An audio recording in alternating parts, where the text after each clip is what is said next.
Permito agradecer mucho la presencia de todos porque, como saben, tuvimos cambio de horario, entonces sabemos que ustedes despertaron-se temprano para estar aquí. Muchísimas gracias. Yo quería presentarles nuestra moderadora de este panel que vamos a hablar de la regulación de la cadena de suministro de medicamentos y el impacto en los sistemas de salud. Queria apresentar-lhes Cynthia Lewis Graham. Vou ler em inglês. Action Director, Standards and Regulation Division, Ministry of Health, Jamaica.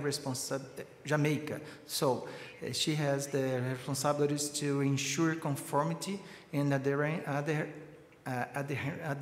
to policies, standards, and norms established by the Ministry of Health for the regulation and control of professional practices, institutional operations and service, and designated products in the health sector.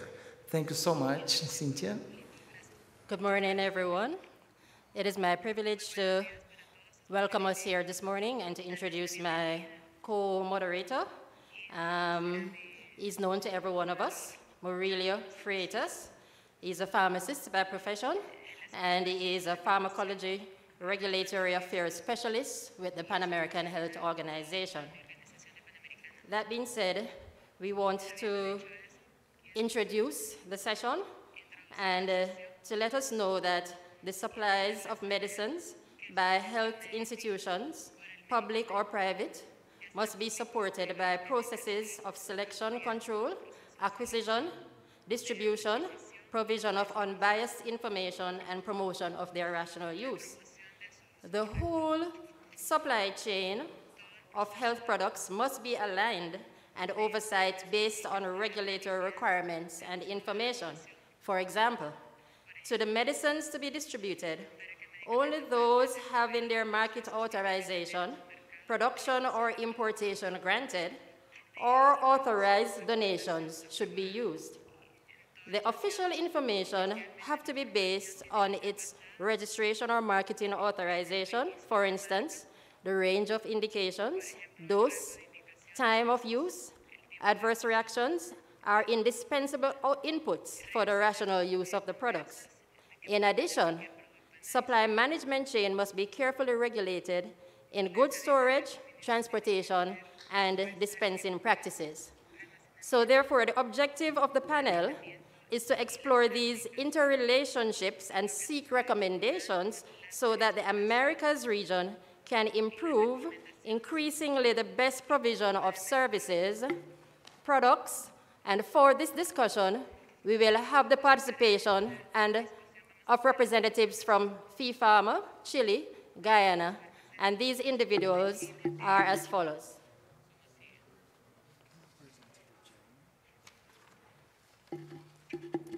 We have one of our presenters, Jaime Oliveira, and he's the coordinator of PANDRA's initiative group in the Latin America Federation of Pharmaceutical Industry and head of the Regulatory Policy and Intelligence of Latin America.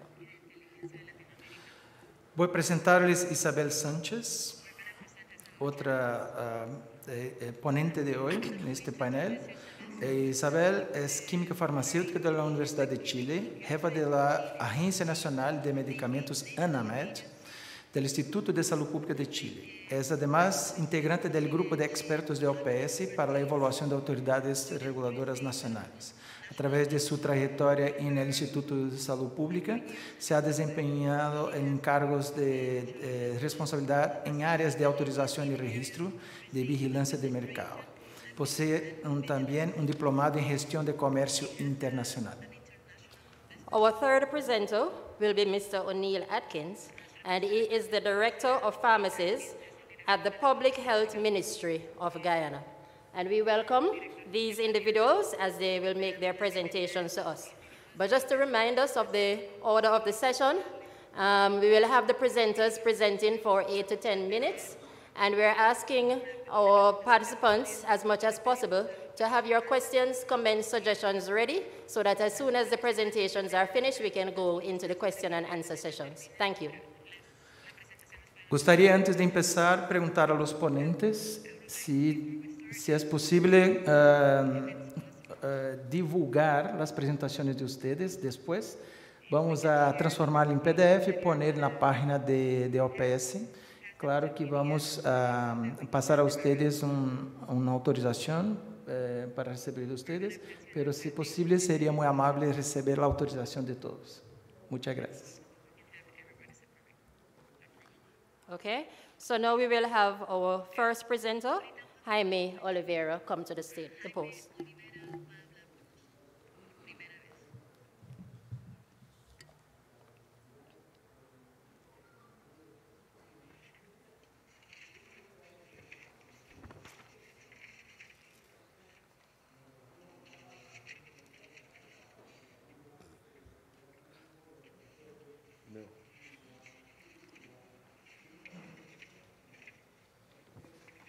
Okay.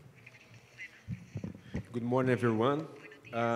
Thank you very much for the conference organization for giving us the opportunity of make this presentation about the CPP project in this session, and especially for the coordinators of this the panel for accommodating the CPP project within a panel that has to do with international supply chains of drugs and their impact in health system.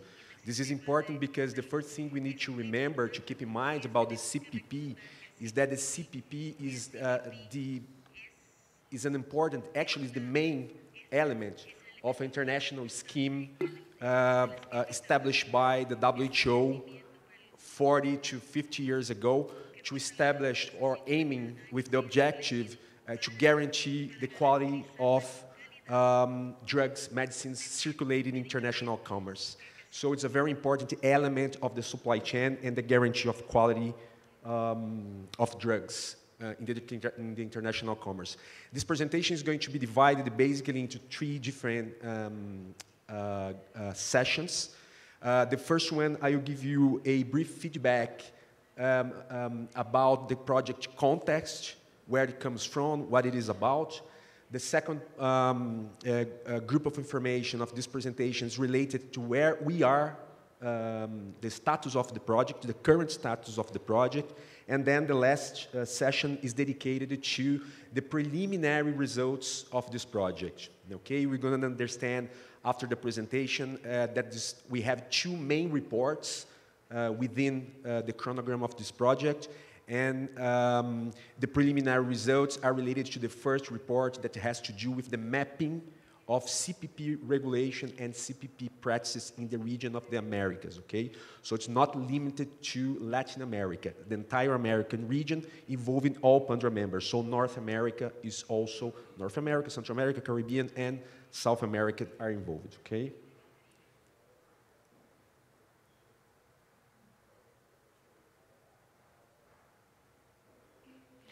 Well, the title of the project gives you an idea of what we are talking about. It's assessing CPP requirements for drug registration process in the region of the Americas, as I explained, towards more timely access to medicines and more convergent regulatory approach. So this final part of the title has to do with the objectives that we are pursuing with this project.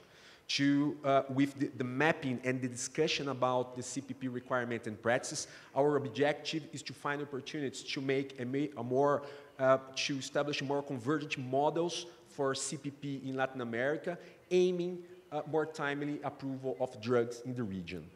The within the general purpose of the project, we start with a mapping, so how CPP work in the region, and then with this information, the coordinators and PANDRA members are going to make an evaluation based on sanitary perspective of how CPP is used in the region. And then we go to another step that is identify opportunities to improve CPP requirements, only focusing on timely access and more convergent approach for regulation in the region.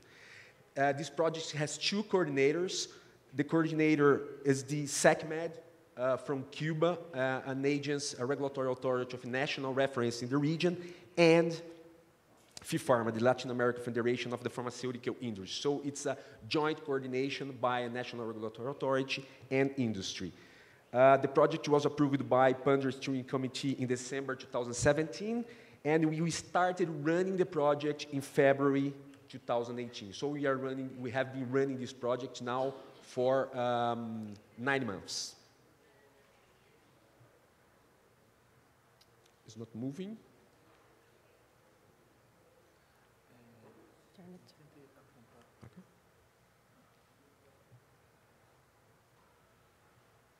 Okay.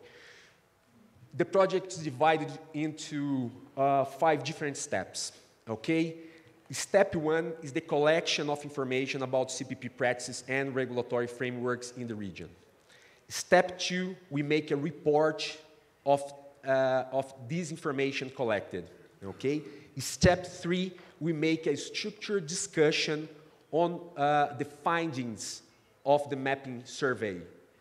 Step 4, we make a report of this structured discussion that will involve all PANDRA members, and in addition, any interested third party that has expertise to discuss CPP-related topics, CPP-related issues, and then the submission to PANDRA Steering Committee, so that with that information, the PANDRA Steering Committee can decide what to do with the report. It can just be a discussion within PANDRA Steering Committee. It can be make the report available for everyone in the PANDRA community, for example, or we can reach even future recommendations for CPP regulation in the region. This will be a decision of the PANDRA Steering Committee.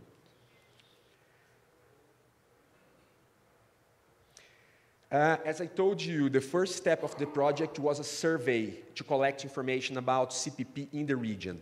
And we prepared a survey composed of these 10 different sessions. The first session, the second session, and the third session, they cover the most important, let's say, steps of product's life cycle. So, first session, what CPP requirements for drug submission. Second session, what CPP requirement for renewal of registration. The third session, it has to do with CPP-related requirements for post-change approvals.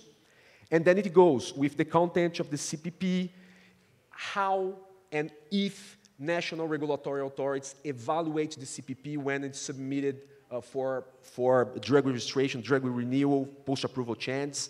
Then we go to assessment of the previous registration in the country of origin, because the CPP, there are several requirements related to which country is issuing the CPP and the concept of country of origin of the product. We go after to the effects in the registration of a product when CPP, for example, in the country of origin is cancelled or is suspended. CPP market and market authorization, marketing status of the product, other relevant information, for example, trainings regarding the WHO scheme, CPP, acceptance of CPP in electronic format, issuance of CPP in electronic format, and then national regulatory authorities that issue CPP. It's a session dedicated to those regulatory authorities that do not require CPP for product registration, but they issue CPP so that it can be used for register the products in other national regulatory authorities. So it covers everything that we understand is relevant about CPP. This questionnaire. I'm doing something wrong here, I think. It's not moving.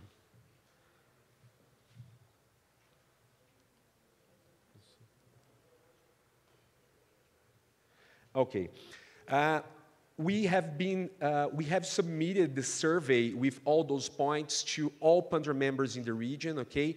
And the submission started in July. And this graphic here shows the number of responses from PANDRA members that we are receiving on specific dates, okay?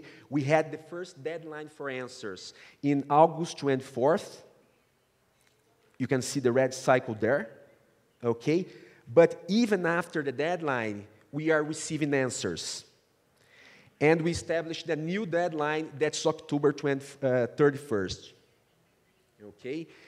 Until now, what we have a total 41 total participants in this survey, being 22 national regulatory authorities, associations and companies 17, and incomplete answers that can be from regulatory authorities or private sector, in pharma industry, that are still pending on completion, okay? With this, we are covering a substantial number of countries in the region, and the assessment of the coordinators is that with this information, we have a clear picture of how CPP work in the region. This is part of the preliminary results of the project, okay? This is graphics showing the number of countries that require CPP for product registration, for post-approval chance, and renewal. And the main message of these graphics is the protagonism of CPP in the life cycle of products in the region, okay? You can see, for example, that 83% of the respondents of the questionnaire require CPP for product registration. You can see that 66% require for products renewal of the registration, and 53% require for post-approval change. So CPP is heavily used in the region, and the divergence that we have nowadays in relation to CPP requirements have an impact both for national regulatory authorities, industry, patients, etc. Some of the preliminary results that are important to mention to you. This is all be part of the report with detailed information, so these statements are like general findings of the survey so far. CPP is always, according to the information we received, CPP is always assessed by the national regulatory authority, but it doesn't mean that there are fast tracks for dossiers with CPP, nor abbreviated dossiers. So, the previous registration declared in the CPP is a requirement for registration in the new country, mainly in origin country, but it is also accepted as CPP from a non-manufacturing reference country. You start seeing how different are the approaches in the region for CPP. To have a list of recognized national regulatory authorities for accepting CPP, so the acceptance of CPPs only from specific national regulatory authorities is not generalized in the region, but there are several national regulatory authorities with this practice. And then we go on with other statements that are important. As the presentation is going to be available for you, you can take a look on these results. Other things. Information about the product is not attached, it's normally not attached to the CPP, like the leaflet or summaries of product characteristics. There are no clear timelines for CPP issuance, so we are talking about those national regulatory authorities that are requested to issue a CPP. There is no clear timelines for this issuance after a request is submitted by the market authorization holder. Most of the requirements of CPP are established by national regulations, so it's out of the control or out of the governance of the national regulatory authorities because it's established in law or national regulations, but rules established by the national regulatory authorities are relevant for some practices. Here you can see another example of a finding of the survey, where we see the number of CP or national regulatory authorities in the region that do not accept CPP in electronic format, 84%, okay? And on the left-hand side, you can see the number of national regulatory authorities in the region that accept electronic format of CPP in the number of 41, against 59 that do not accept. The left-hand side is if the national regulatory authority issues CPP, not if they accept. Okay? And this is an important part of the findings that, as I told you in the beginning of the presentation, the CPP is part of a scheme established by the WHO. And we asked in the survey if there has been or there were trainings about the scheme for the countries in the region. And you can see that we have like almost the same answer in relation to yes, we had been trained on the WHO scheme. We haven't been trained in the WHO scheme, or people and national regulatory authorities and companies that answer others. What does it mean? We have not had a specific training for WHO scheme, but we've been trained in international commerce of products, drugs, and the requirements to guarantee their quality. So this is part of the answers that we received as others. Okay. Well, it's important to mention that this project has been favored by several other initiatives that are not directly related to CPP, okay? But they are very important initiatives that affect CPP regulation or that are important to consider when we are assessing CPP requirements and practices. For example, all the process of strengthening of regulatory systems, the process of global benchmarking of regulatory system that is in its final steps by the WHO, PAHO, etc. The future list of national regulatory authorities of the WHO, implementation of good regulatory practices, and the revision that is in process, that's an ongoing process, the revision of the WHO scheme on the quality of drugs circulating in international commerce. This is what is planned for the project for the next 3 months, okay? So we are going to close the survey end of October. There will be no more opportunity for inputs to the survey.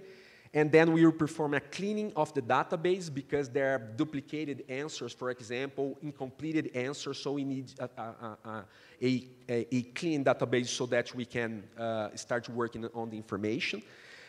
We are going to prepare the mapping report within this time frame, deliver the mapping report to PANDRA Steering Committee, as established in our chronogram, and we are going to perform the initiation of the structured discussion on CPP-related requirements and practices. Okay?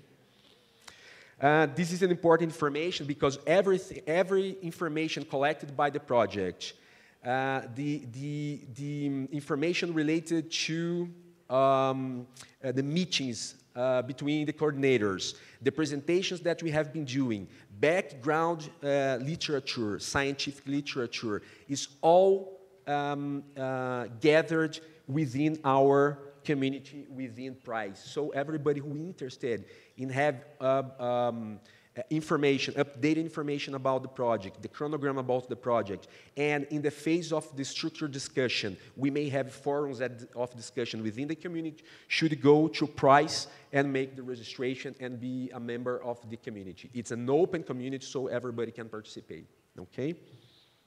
That's all, thank you.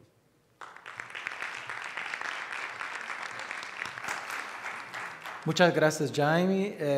Foi importante mirar este mapeo empieza a enseñarnos sobre los requisitos de certificado de produto farmacêutico como importante para a convergência regulatória e que é interessante saber dos números que a grande maioria das autoridades se reconhece e utilizam, pero há espaço quizás de avançar, incluso em vários aspectos, como o formato eletrônico e treinamento. Então, graças por a apresentação. E é interessante saber também que toda a informação está disponível na plataforma PRICE, em qual foi invitado a todos a conhecer a comunidade prática e os aspectos relevantes deste projeto. Muitas graças. Okay, we will now have Isabel Sanchez, our second presenter, coming to the podium, and she'll be presenting on the role of regulation in the supply chain. Welcome, Isabel. Buenos días, muchas gracias a nuestros presentadores. Me voy a referir principalmente al rol que tiene una autoridad sanitaria y de qué manera actuamos en la cadena de suministro, cuáles son nuestra función y cómo podemos coordinarnos para poder usar esta inserción nuestra en la cadena de suministro en pos de unos medicamentos con mayor calidad.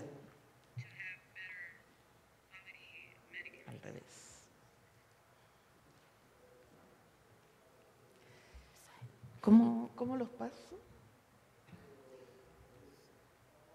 Ahí. Ahí está bien.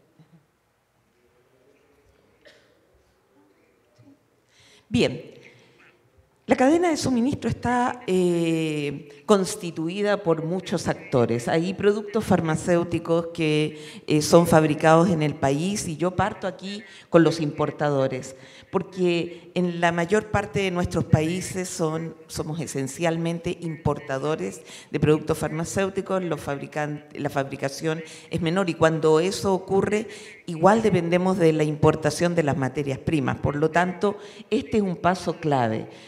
Importadores, fabricantes, aquel que distribuye en el territorio nacional, el distribuidor internacional también, el expendedor, es decir, la farmacia y por último el paciente, el prescriptor también.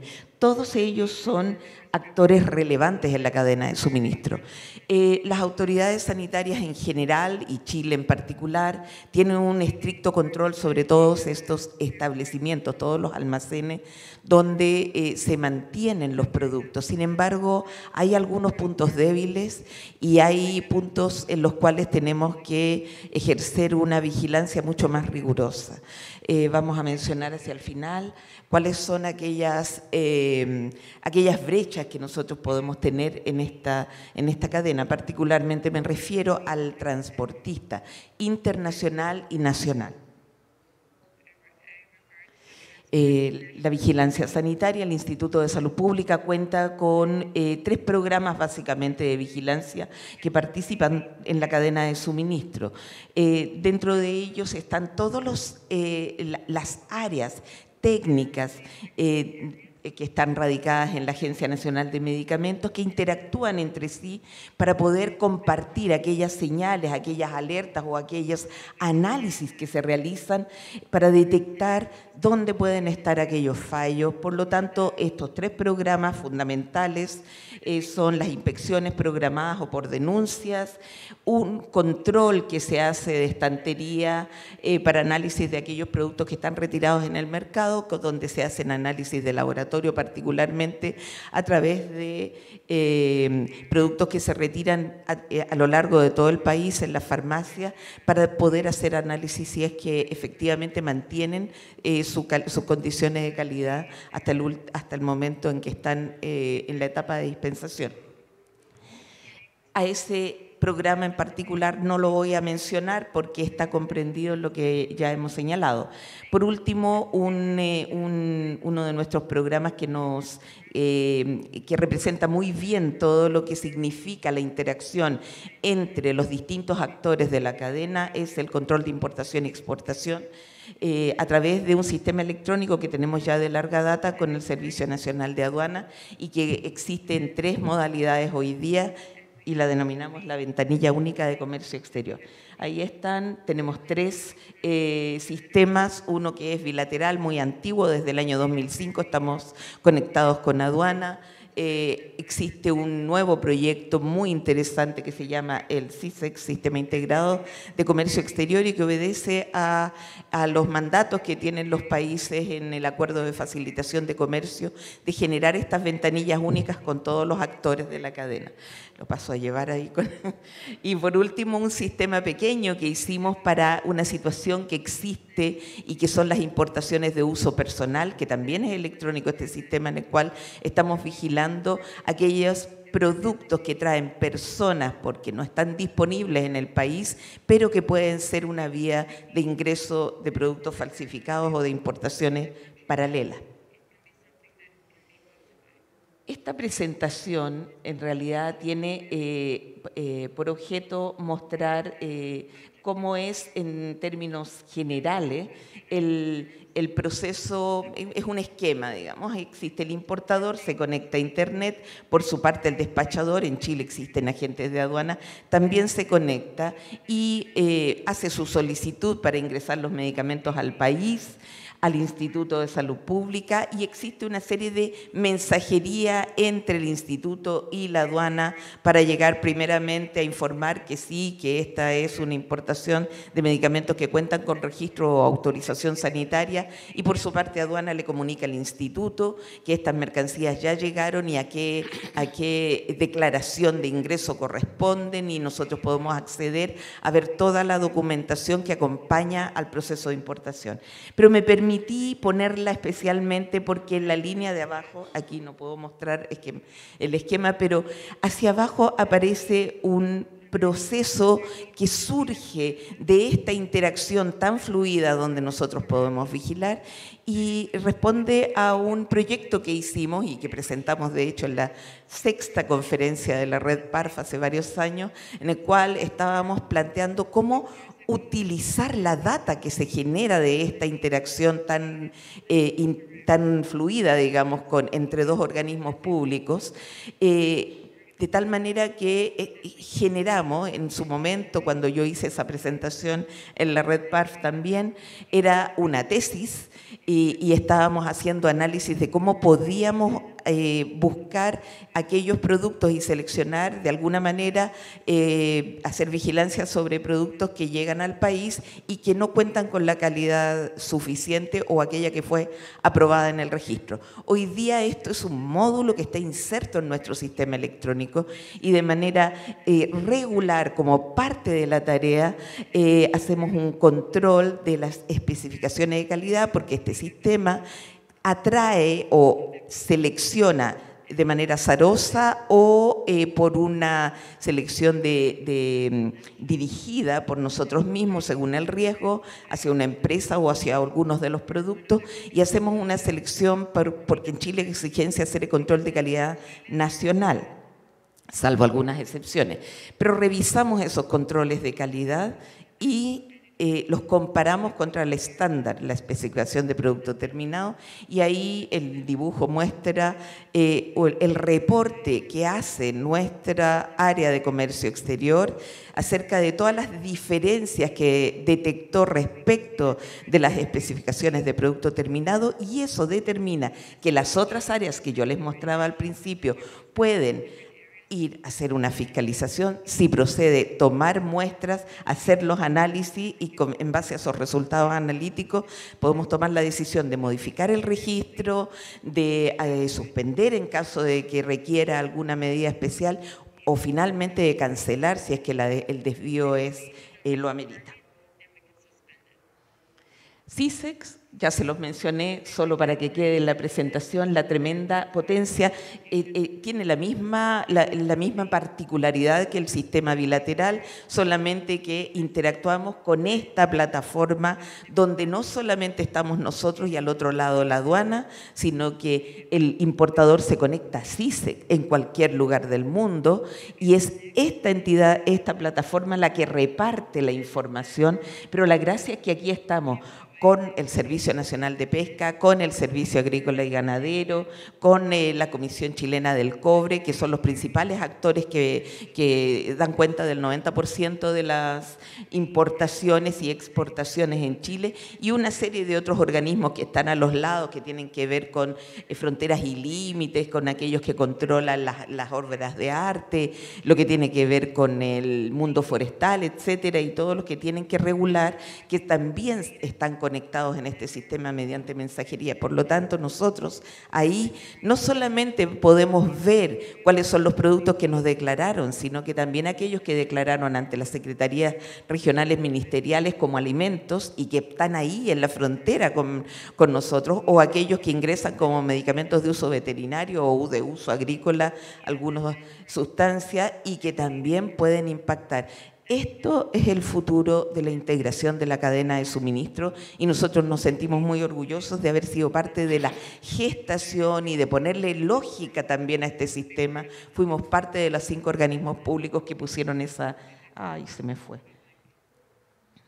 ¿Me la puede poner, por favor?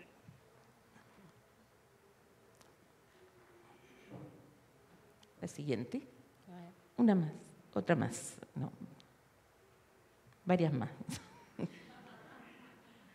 No le quité las... Ya, esta. Bueno, entonces, vuelvo con el esquema que puse al principio. Nuestra vigilancia sanitaria como ISP, como autoridad, se complementa de esta manera con la vigilancia que ejercen otras entidades públicas que pertenecen a la cadena de suministro, aduanas, SAG, Ceremis, y aquí puse un actor muy importante, Interpol, para los ejemplos, y la Policía de Investigaciones en Chile, para los ejemplos que voy a mostrar a continuación. Y tenemos en nuestra fiscalización intersectorial ahora ya señales por las cuales la ejercemos mediante nuestros propios programas de vigilancia que hemos establecido, un programa integrado de fiscalización, mediante las denuncias que llegan desde los externos, ya sea personas u otros organismos públicos, aquellos que están demandando, otras empresas inclusive, todas aquellas denuncias, o por último, detección de señales que puedan estar apareciendo o de temas que nos puedan importar porque, por ejemplo, una vacuna que puede ser urgente para nosotros es una señal. Tenemos que buscarla, pesquisarla o hacer que llegue muy rápido. Aquí no solamente estamos hablando de la fiscalización, sino que también de poder allegar los medicamentos de manera lo más ágil posible. Y a continuación algunos ejemplos de nuestro trabajo en conjunto. Por ejemplo, aquí se muestra la fiscalización integrada con fotos para que ustedes vean que está en plena operación este sistema, donde aduana, estas son noticias que han aparecido tanto en diarios como en las páginas de los organismos. Aduana, ISP y los Ceremis de Salud realizan fiscalizaciones en frontera y ahí están funcionarios nuestros, cada uno con sus colores, de aduana y de las secretarías regionales ministeriales, que en Chile son los que tienen ese control, y nos ha permitido detectar importantes desvíos. También es importante, además de la fiscalización integrada, la capacitación y la colaboración. Ahí hay ejemplos en los cuales nosotros hemos capacitado mucho a los funcionarios de aduana, ellos nos han enseñado acerca de las particularidades y eso permite que nosotros tengamos allá aliados en aquellos puntos fronterizos donde el ISP no puede tener presencia. Sí la tienen las secretarías regionales, pero no en el punto aduanero. Y hemos hecho sistemas bastante ingeniosos, como por ejemplo redes de WhatsApp, con los fiscalizadores que están en la frontera, de aduanas que nos hacen preguntas y respondemos inmediatamente en línea y nuestros funcionarios están disponibles para ello. Ahí, además, en esta colaboración permitió que en el principal punto de ingreso de medicamentos, que es el aeropuerto en la capital de Santiago, se otorgó un espacio con una oficina para el instituto, precisamente para ejercer esta colaboración con otros organismos y para orientar incluso a los usuarios. Las últimas láminas solamente quiero llamar la atención acerca de la operación Pangea, de la cual el ISP participa junto a otros organismos públicos, y este es el trabajo con la PDI, con la Interpol. Ustedes deben conocerla, es una operación internacional que permite detectar aquellos sitios que están vendiendo, por los cuales se están distribuyendo medicamentos falsificados, fraudulentos, etcétera. Y esos son los reportes del año 2017. 25 millones de unidades de medicamentos falsificados fueron decomisados por este trabajo conjunto de 123 países y se bajaron más de 3.000 sitios web de venta en farmacias ilícitas y anuncios, etcétera. Eso es tremendamente interesante. Vemos aquí, y Chile fue uno de los reportes, este es el reporte que nos enviaron, de la operación Pangea. Yo creo que hay que mirar con atención esta operación donde participan muchos actores de la cadena de suministro. Entonces, la interoperabilidad y la coordinación intersectorial nos permite una vigilancia estrecha de la cadena entre todas las entidades públicas, delimitar las funciones, racionalizar los procedimientos y los recursos, bajar etapas burocráticas, evitar esta superposición, ¿no es cierto? Y mediante fiscalización integrada mejorar considerablemente el acceso a la información que tienen las entidades. Y a nosotros nos es tremendamente importante conocer lo que está pasando y qué está entrando para todos, porque podemos hacer análisis epidemiológico y hacer estadísticas en salud. El control de la cadena de suministros tiene desafíos. Los recintos primarios, ya lo dije, estamos en un programa para establecer el control de los establecimientos que están bajo la supervisión de aduana, que no son droguerías, depósitos ni laboratorios, pero que ahí se llegan nuestros productos y a veces están mucho más tiempo del que quisiéramos, digamos. Nuestro sistema pretende que no toquen piso, que pasen directamente a los laboratorios, pero no siempre eso es posible. Por lo tanto, estamos en un proyecto con aduanas para autorizar espacios sanitarios dentro de los almacenes primarios y secundarios que están en esa tuición. También es importante, y eso lo vamos a lograr a través de CISEC, tener una trazabilidad hasta la unidad misma, digamos, para poder identificar en forma inequívoca el producto, el lote, toda cuál es la sustancia que está entrando al país, y eso tiene que ver con la descripción de la mercancía, de qué manera exige la autoridad aduanera, exigimos nosotros, exigen las otras autoridades que se describa de manera correcta esa mercancía para poder identificarla y usar todas aquellas señales que nos permiten, códigos QR, etcétera, para poder tener una trazabilidad completa. Por último, esta brecha, este desafío al transporte de medicamentos, el Instituto ya ingresó una normativa para que podamos hacer una regulación mucho más específica en esa materia. Operador económico autorizado, un programa de la Organización Mundial de Aduanas que, y esa frase la extraje de aquí, de la OEA de El Salvador, porque puede definirse como aquel actor de la cadena de suministro que está involucrado, que desarrolla su actividad dentro de un margen de las buenas prácticas y la seguridad. Creo que eso es el minuto. Me queda la última. La actualización en los procesos de vigilancia que nosotros estamos realizando es vigilancia del ISP a través de sus programas y a través de la coordinación intersectorial. Integrar las fuentes de información, y esa es la clave, o sea, poder capturar toda esta información, esta tremenda cantidad de información que sale de la fiscalización y del control que hacen todos los actores, y ahí hablo de todos, incluidos las empresas, digamos, todos aquellos que están interesados en que esto sea rápido, expedito y que lleguen medicamentos de calidad. Y nuestro objetivo es una capacidad de acción y tener reacción sanitaria en el sentido de pasar desde un proceso de análisis retrospectivo a una prevención, es decir, hoy día queremos anticiparnos para poder detectar dónde están los posibles problemas y asegurar de esa manera la cadena de suministro.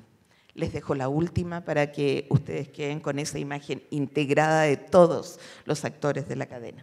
Muchas gracias. Muchas gracias, Isabel. Muy lindo el ejemplo de cómo la integración y un sistema regulador debería estar trabajando. Nosotros que trabajamos en la evaluación de funcionalidad de las autoridades reguladoras, siempre hablamos lo mismo, que siempre evaluamos no solamente la autoridad reguladora, pero sí el sistema de regulación. Entonces, aquí un ejemplo, belo ejemplo disto, e a importância, sem dúvida, de regular toda a cadena. Não importa que ponto, pero todos devem estar dentro deste esquema, e como é complexo e necessário ter todo um planeamento e um trabalho em conjunto, e al final antecipar os problemas, como disse Isabel, a necessidade de uma abordagem de risco para orientar a toma de decisões. Muitas graças. Now we will invite O'Neill to the podium. O'Neill will be sharing with us Guyana's experience as it relates to the interrelationship of supply chain access and rational use. Welcome, O'Neill.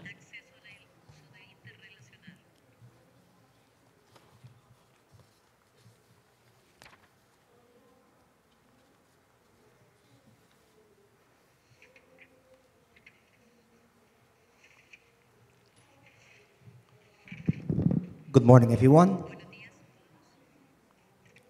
Please let me say to the organizers of the conference how happy I am to be representing Guyana. And I am much more happy because I will be taking away with me a wealth of knowledge. Much of what was said before are things that we experience, are similar in experience. But what I believe is happening, Guyana has much of what was said on paper, but congratulations to you, you have already gone ahead in your implementation.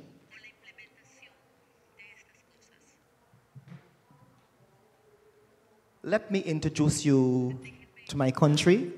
I'm not certain how many of you know Guyana, but as you see, Guyana, it is very important that you pay keen attention to our map because regions 1, 7, 8, and 9, these are regions because of its geography. They have particular interest in terms of the movement of medicines. So just remember regions 1, 8, 9, I'll probably go back to it when it's necessary. Public sector drug supply system provides unbroken access to safe and efficacious medicines and other health commodities, as is in the Sustainable Development Goal 3. And it also should be ensuring rational use of these commodities.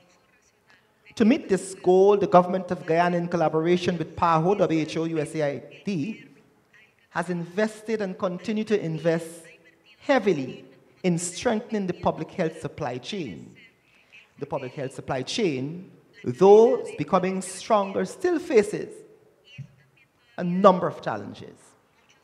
Supply chain management of the public health supply is based on a logistic cycle developed by the government of Guyana in collaboration with USAID. The processes within this cycle impacts directly on supply chain and also on access and rational use. Conversely, supply chain issues also impact access and rational use. Multiple challenges exist in the area of rational medicines use, but strategies to address managerial, educational, and regulatory factors that may be influencing these challenges are under discussion. My objective here this morning is to discuss the interplay between supply chain access and rational drug use, and to share and discuss challenges identified and the interventions that were made. I mentioned before Guyana's logistic cycle, and it has 11 sections. We speak firstly to the enabling environment, because you must have an enabling environment in order to ensure that your cycle is going well. Then we go to selection, where we deal with the selection of the product. Then we go on to procurement, where we deal with quantification and procurement. We have lots and lots of problems in these two areas. We will talk about some of them in a short while. Then we go on to storage, where we speak to warehousing and inventory control. We go to distribution, lots and lots of problems here. Like I said, region 1, 7, 8, and 9, because of the geography, lots of problems here. Then we go to product use. This is a very huge area that the regulators do not pay the kind of attention to in certain institutions, because I understand their limitations, but this is something that we need to look at.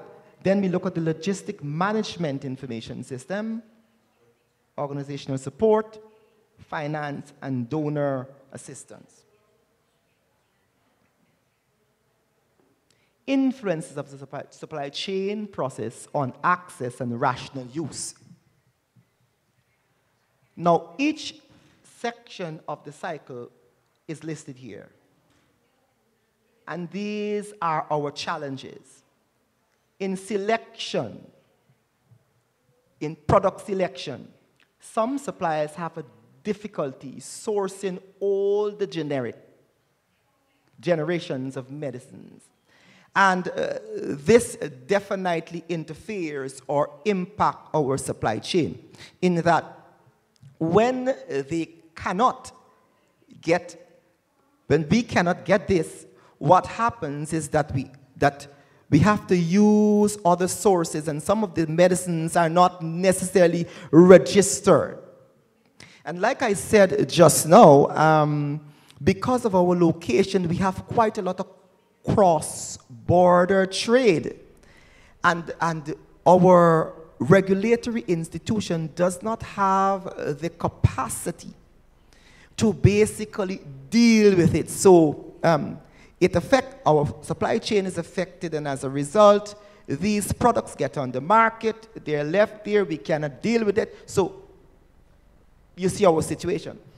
And then, however, even though we have standard treatment guidelines, physicians will not be able to stick to the standard treatment guidelines because what we said should have been available is not available. And what you find happening is that physicians must go to the various other choices, and that poses problems because sometimes these drugs that the physicians want to use are not necessarily registered. And I want to let the tail out of the, let the hog out of the bag to say to you that there are hospitals in Guyana that would dare have medicines in the country. They're giving these medicines to patients, and these we cannot properly trace these medicines. And yes, I'm saying that. That's a fact. And then we have outdated, it goes right back again, the outdated medicines on the EML since assuming office 1 year ago. Before the end of the year, our list would be updated because once we have outdated medicines, the suppliers are not able to source these medicines. It becomes difficult. And here again, it affects our supply chain again and goes right back to regulation again because people have to bring something. Something must be used. And many a times, these drugs that are used, again, I'm saying they're not registered. And I said the EML needs updating. Then we go to storage and inventory control. And I'm saying that this is an, I see, you see I put in bracket there, it's an internal issue. All right, I just leave that alone. Warehousing and storage, overstocking and sometimes understock needed items. At present, what is happening in Guyana, we have a warehouse that is full and running over. Maybe some of you can get some drugs from us, but the question is, you may not want these drugs because many of them might be outdated. And the truth is that the ones that we need, they are in short supply. So we definitely have a problem here again. It goes back again to, people have to get drugs to use, so definitely they're going to buy drugs from wherever they can, but the scrutiny would not be there. Then we go to procurement. It's a very, very big one.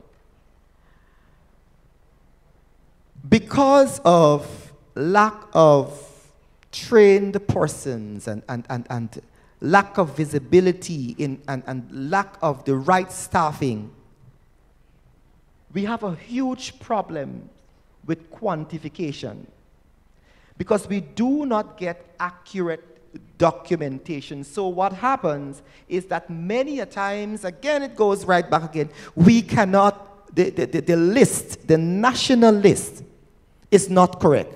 And so what happens, we either underestimate or overestimate. And many of the times, again, I'm going to go back to this. What we overestimate might not be necessarily the things that are needed.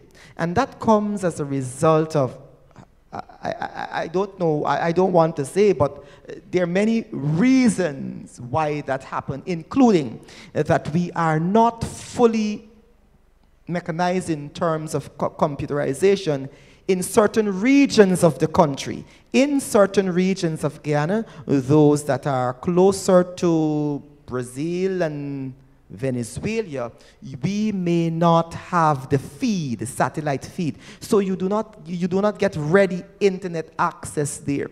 So there is not easy visibility and easy connectivity. So we have got to up our game in that response. Procurement is another procurement proper is another problem. Now, it's severely ineffective contract management and poor information flow and product visibility.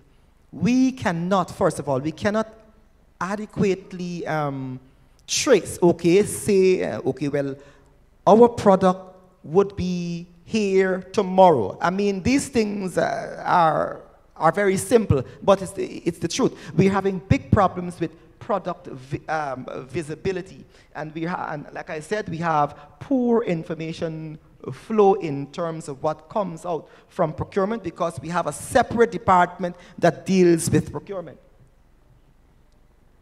The management of the contract, we are hoping to strengthen and have that running smooth so that these problems can be solved. Distribution, like I said to you, regions 1, 7, 8, and 9,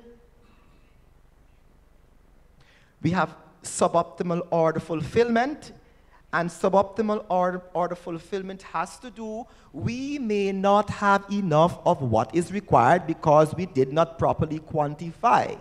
All right? So when the orders come to full at the warehouse, we do not have enough to fill the orders. So we would usually end up with suboptimal order for fulfillment. And unreliable transportation services is another thing. May I say to you that those regions that I spoke about, regions 1, 7, 8, and 9, these regions are filled with hills and valleys. And the truth is, sometimes you have drugs going in from Georgetown, and they land at the main hub, and the drugs are seated there for 7, 10, 14, and 15 days, while the centers don't have any medication. The reason? Transportation. And the local people many times have to fetch these boxes and whatever up the hill. But we're hoping to deal with that pretty soon. Product use. This hinges on the physician's choice and product availability. Here we have a very big problem, and it is not basically addressed in these sessions, because these sessions basically cater for the regulator. But here we may have a very good product coming to the market, but then how well is this product being used? And so there is need for a tier of persons. And I know persons may say, oh, the pharmacy and therapeutic committee in hospitals should do that. But the pharmacist, the mere act of dispensing and medicines is heavily clinical. And right here we have a problem. We have a big problem with this. We have lots of persons who sneakily dispense drugs. They are not pharmacists, and even though some of them are pharmacists, they're not fully equipped to do certain things, and so we have a problem. And some physicians, again, say that when you give them a structured list to deal with, like the EML, you are giving them a shopping list, and they should not be, constrained by a shopping list, because they're not being able to really, exercise their therapeutic judgment. So we have a problem here with this also. Well, product availability, yes, as I spoke to you about that. And then we have, well, the support. Yes, we are thankful to our social partners. They help us a lot. And they have helped us to establish the unit to deal with forecasting, quantification, and information management. We call that the LMU, the Logistic Management Information Unit, and that is housed in the MMU. We get organizational support also from the parent body, the Ministry of Health, and we get from the donors, support from the donors. Impact of the supply chain. Now, registration. This is required for procurement, but it affects access and rational use. Because if our drugs are not registered, we don't want them to be used in the country, all right? The use of alternate or second-line therapeutic options, that's another challenge. And finally, what we are doing, we are revising our laws to strengthen the regulatory functions. There's development and implementation of the National Medicines Policy, procurement unit established, and capacity building is ongoing in areas of concern, contract management, and with the support of USAID, a last mile distribution project has been implemented to improve the distribution within the regions. Thank you very much.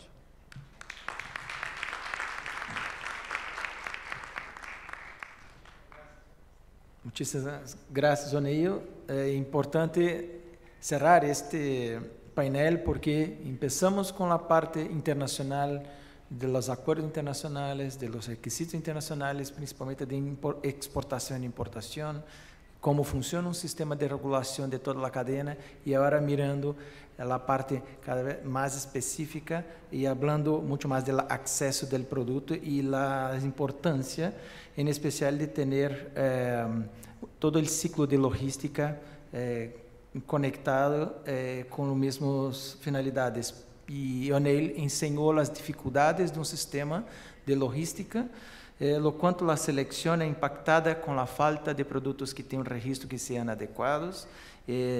Miramos também toda a explicação sobre a parte de estocaje, áreas de compras, como tem as dificuldades, os problemas de quantificação ou a ausência de informações adequadas. Sin duda, la parte del uso, como en toda la parte de la dispensación y la dificultad de tener a veces profesionales adecuados en este sentido. Y finalizó hablando que hay un esfuerzo nacional, en caso de Guyana, de hacer la revisión de la legislación, de hacer todo un esfuerzo de se coordinar y estar cada vez más impulsando a área de acceso a los medicamentos. Muchas gracias, Oneil. Okay, so we want to thank all three presenters for very good presentations. And now we open the floor for questions, recommendations, suggestions surrounding the topic under discussion. And let me remind us of the objectives. And the objectives was for us to discuss the importance of the interrelationships between regulation and supply of medicines to ensure safe, effective, and quality medicines and their rational use. So we now have 20 minutes, and we are going to invite persons to go to the microphone and address their questions to the panelists and also to make recommendations and suggestions. Who will be the first?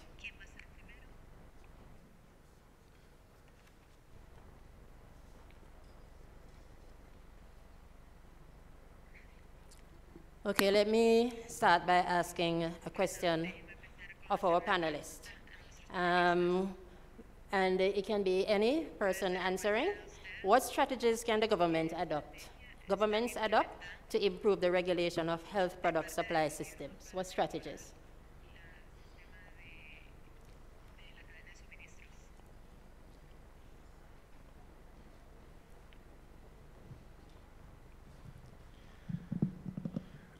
Thank you for these critical questions for the control of supply chain, the control of medicines.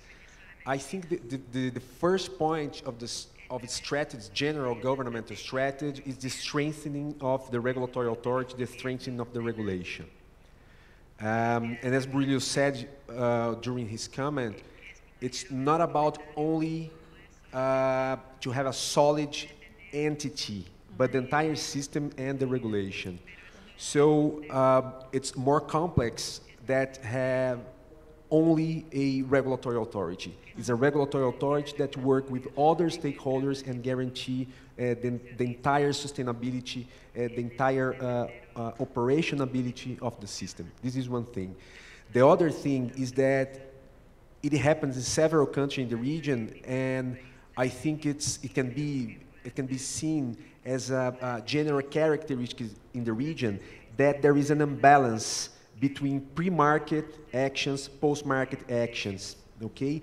The system usually poses more energy on pre-market actions, like the registration of products, and less energy in things like pharmacovigilance fiscalization. There should be a more policies more dedicated to products that are already in the market, and in terms of pharmacovigilance, for example, in terms of fiscalization, for example, so that even after the product, the quality, the safety, and the efficacy of the product is assessed, okay, the product that really goes to the consumer and to the patient keep that quality, that safety, and the efficacy. So fiscalization and pharmacovigilance is another important point. Thanks, Simon. Quiero complementar, en Chile, uno de los puntos clave, que ya lo señalé, pero para hacer énfasis, es establecer normativa. Primero, y hoy día lo estamos haciendo de esa manera en nuestro proyecto que va en conjunto con el Ministerio de Salud, tenemos una agenda regulatoria en la cual vamos identificando aquellos puntos que puedan ser débiles y ya están ingresados con una propuesta de la autoridad, en este caso del Instituto de Salud Pública, para que sea analizada una normativa mucho más específica hacia la cadena de suministro.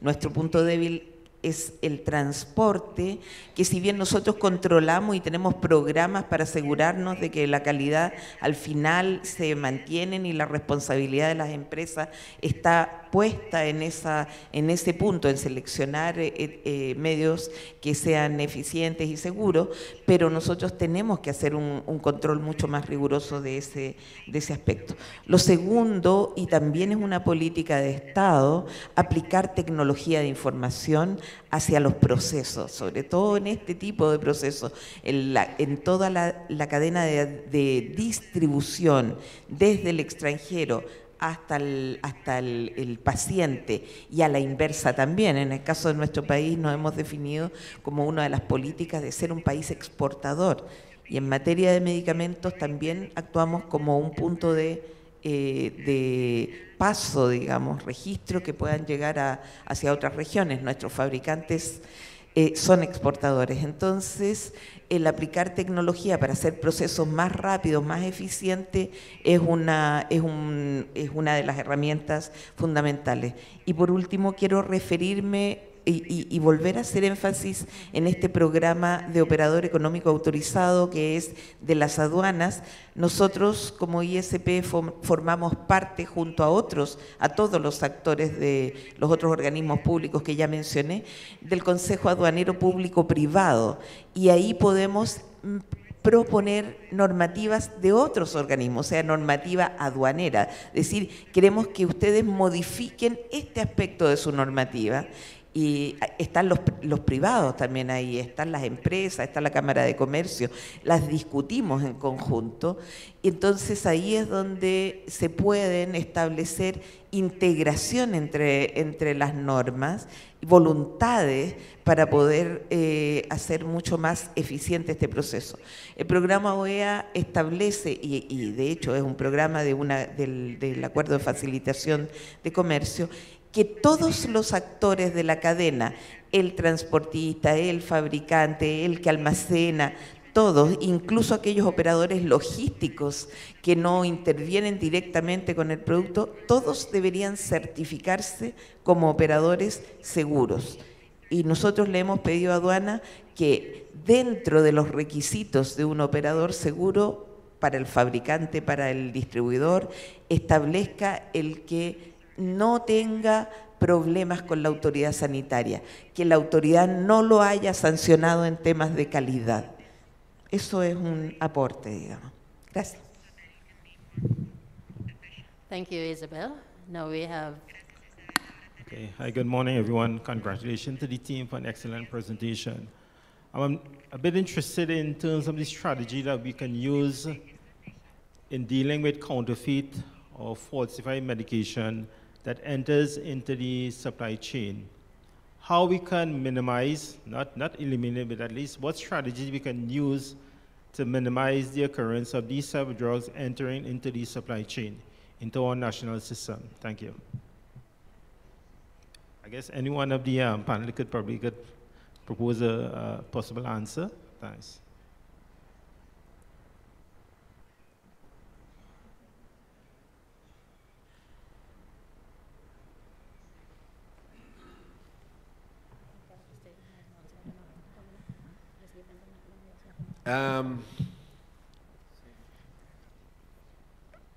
There are several approaches to counterfeit, falsified medicines, and the way the circulation of this kind of products can be managed or controlled by regulators. The general oversight of the supply chain is critical in this context, right? And so cooperation to detect these products and to avoid their circulation within the supply chain, it's a very important point. And this cooperation is not only internal domestic cooperation among the regulatory authorities, the health authorities in general, and the supply chain itself, manufacturers, distributors, etc. International cooperation is critical in this domain. We have seen initiatives of bilateral or multilateral cooperation to tackle this issue, okay? But these cooperation are in the beginning, still in the beginning. These initiatives need to be strengthened, especially by the multilateral organisms, okay, creating mechanisms and guaranteeing that falsified and substandard quality products are really in the agenda, the priority agenda of the countries, okay, so that these mechanisms can start showing more effectiveness in combating this sort of problem. Okay, so I see as the main element of this fight the internal cooperation and the international cooperation for preventing falsified, substandard medicines to circulate within the supply chain.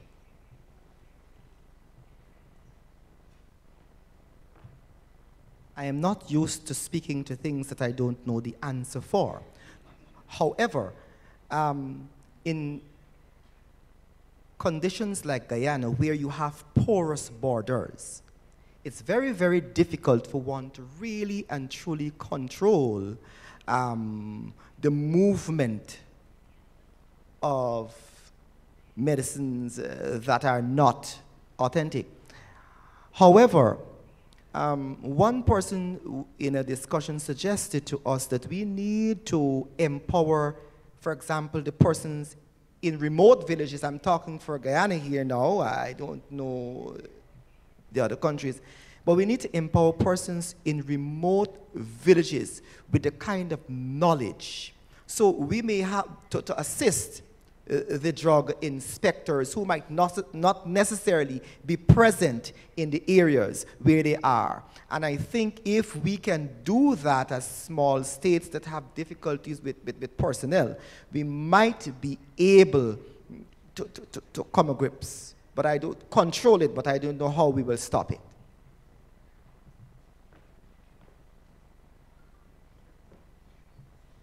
Quiero agregar algo. Yo creo que lo que nos mostró la directora de acá, del ADN ayer, de la Agencia El Salvador, es una de las claves en este tema. El hecho de hacer una fuerte difusión y campañas de educación a la población, para que entiendan que los medicamentos se tienen que adquirir en sitios que están autorizados, para que detecten que sepan que es posible que hayan productos falsificados, para que hagan las consultas. Yo creo que esa es una estrategia clave en cualquier política para luchar contra los falsificados. Thank you. We have one person at the mic. Yeah, thank you. My name is Patricia Tralhari from Anvisa. I have a much simpler question, actually. The first one is for Jaime. The first thing, congratulations for the project. It's very interesting to see joint projects led both by industry and regulators. And the question is very simple. Once the reports are finalized and you submit the report for the network, what would success look like for you, for the leaders? I mean, industry and SecMed, what success would look like? I suppose that this expectation should also be reflected on the report that will be submitted. It is very important for regulators to really understand expectations and what would really benefit the life of industry. So that would be the very first question. Y la segunda pregunta sería para la doctora Isabel. Ha hablado del operador económico autorizado. Y es un tema muy actual y muy importante para muchas autoridades reguladoras. Y la pregunta es muy simple, simplemente para saber si ya está implementada la iniciativa del operador económico autorizado en Chile y si han observado avances y muy específicamente si hay líneas específicas, canales específicos para entradas de acuerdo con el riesgo o con la información que, por ejemplo, en un producto, un medicamento, que si tiene informaciones de farmacovigilancia o, bueno, de histórico, de cumplimiento con las normas de todos, si tiene entonces la entrada facilitada y, por último, cuánto tiempo en media se tarda para que una carga al llegar en un puerto o aeropuerto en Chile lleva hasta que sea liberada para que entre y pueda ser comercializado. Sería esto, gracias.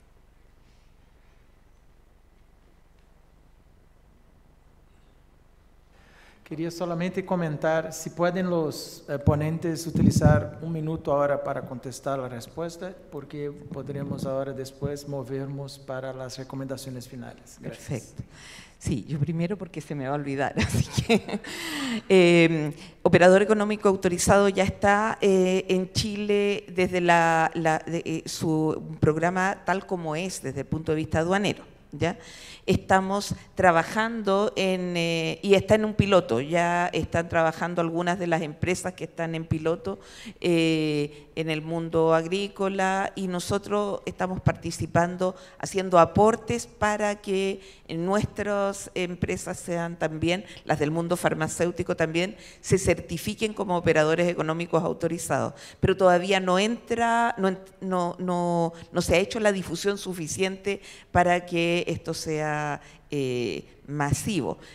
Ha partido, como te digo, como un piloto y esperamos que en el plazo de los próximos años va a ser una política mucho más efectiva y con mucho más énfasis, porque nosotros como ISP vamos a empezar a poner ciertos incentivos para que las empresas se certifiquen como operadores económicos. Eso por una parte.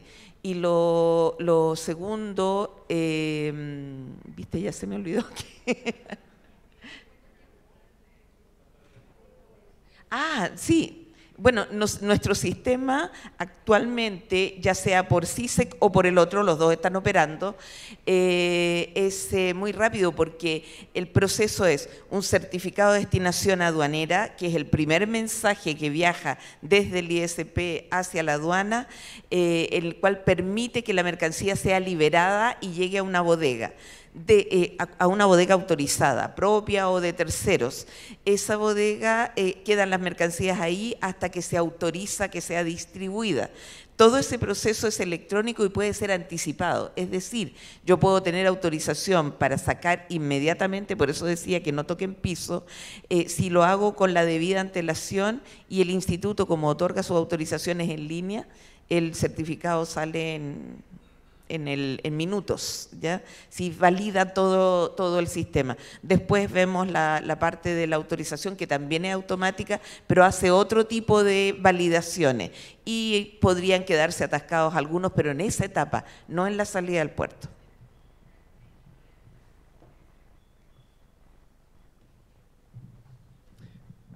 Thank you, Patricia, for the question, and also for the engagement of Anvisa with this project and the high quality inputs you've given to the survey.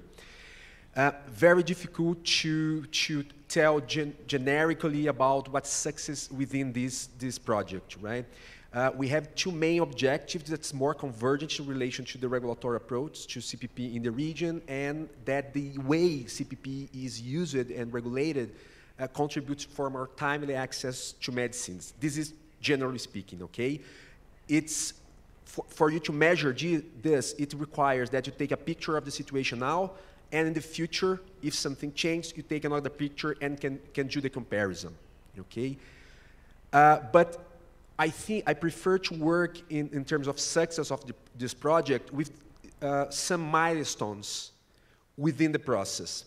So the first important step was to have a clear view of how region works with CPP, okay?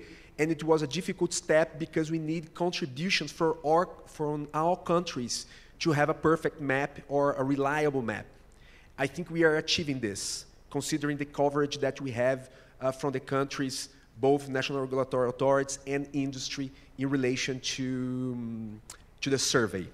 Okay, so this is an important step.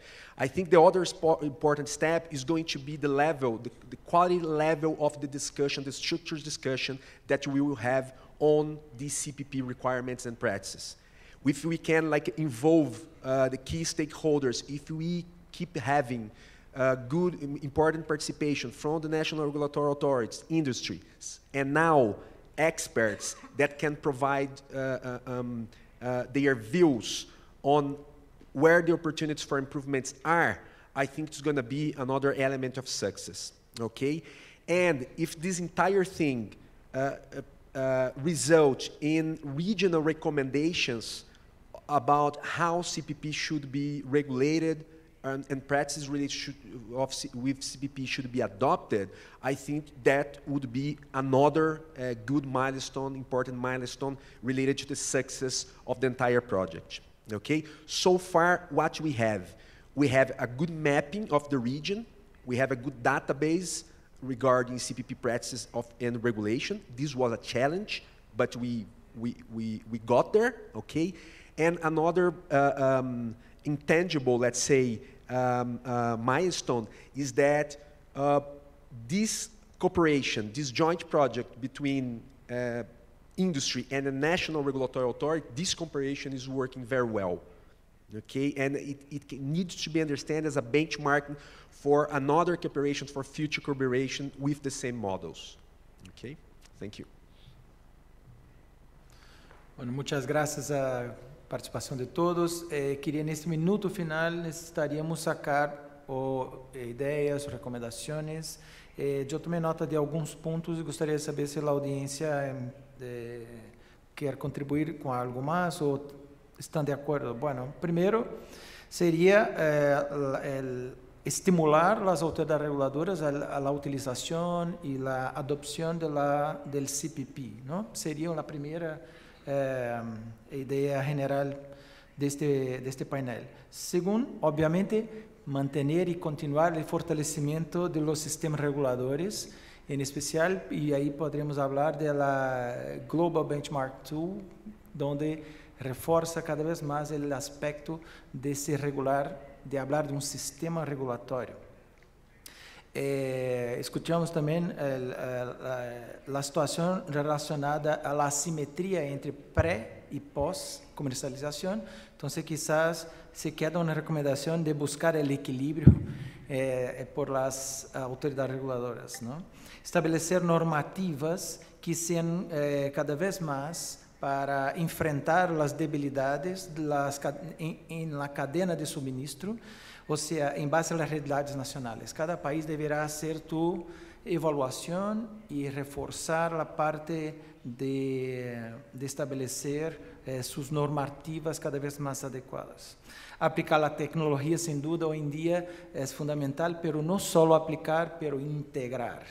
El Salvador enseñó también los sistemas que tienen, Chile enseñó, entonces cada vez más integrar los sistemas de información y utilizar esta información para la toma de decisión basada en riesgos.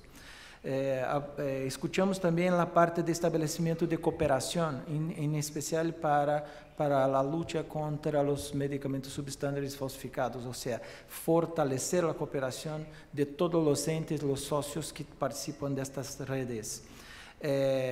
Escuchamos claramente las dificultades de varios países de controlar sus fronteras.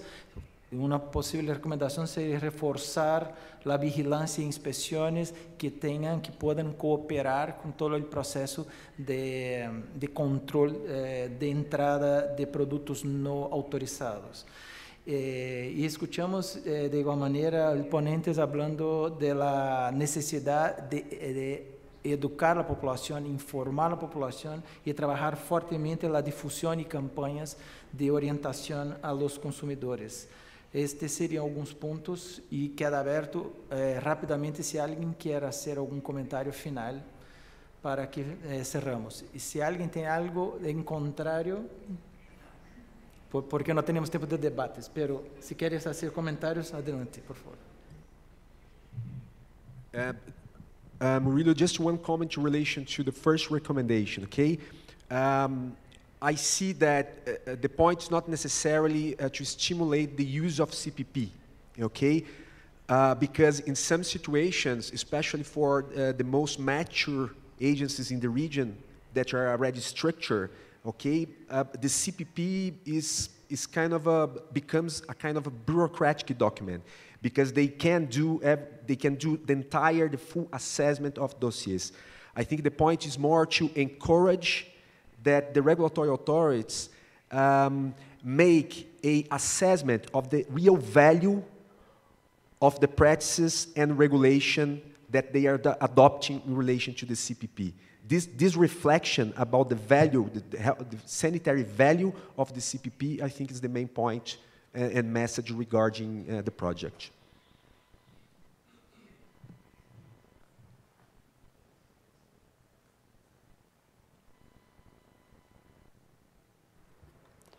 All right. We just want to thank the panelists one more time for having made such great presentations and for the responses that we have received so far. I want to thank the participants this morning for choosing to be here.